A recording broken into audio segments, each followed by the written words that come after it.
We love a falling block puzzler on this channel, which should be no secret to anyone. They're kinda perfect for handheld consoles, as I've said time and again. This'll be a pretty short review by all accounts, seeing as how this latest entry into the genre is itself really short. It's one of those that takes one simple concept and runs with it, with literally no deviation at all, and sometimes that's okay. Originally released on the Sega Saturn and PlayStation in Japan only in October 1998, this Game Boy version also came out in Japan only around 5 months later, with the full title ROX 6 = 6, whatever that means, with the first Western release on any console being the GBC game in 2001. And also weirdly, the PlayStation got an incredibly late European release in 2003.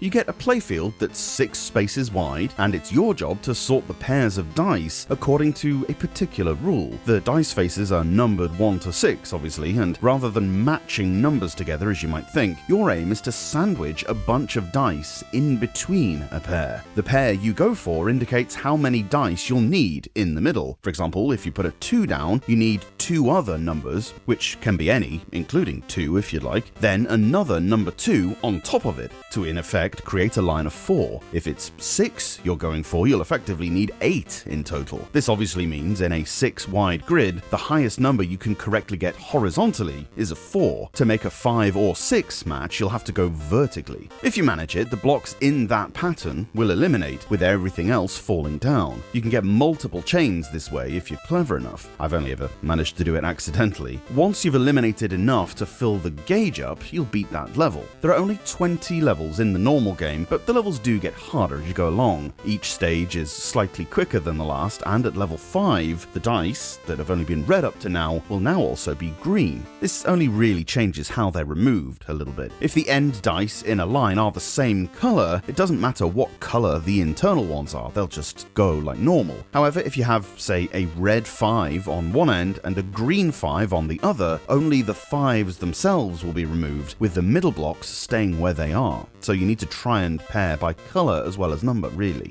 By level 10, even more colors will be introduced. To help you out though, there are what are called flashballs, which get rid of anything they touch. Along with the level-based game mode, you get an endless one, but that's about it. Very basic sound and visuals, but everything's functional, and those things aren't really the important factors in a game like this. It's a reasonably fun twist on the standard concept that might take a moment to get your head around, but once you do, it's pretty straightforward. A good tip is to only put 4s in the side column if you can help it, as horizontal lines tend to be a bit easier to make than vertical ones, and trying to get a line of 6 across the width of the playfield gives you most bang for your buck.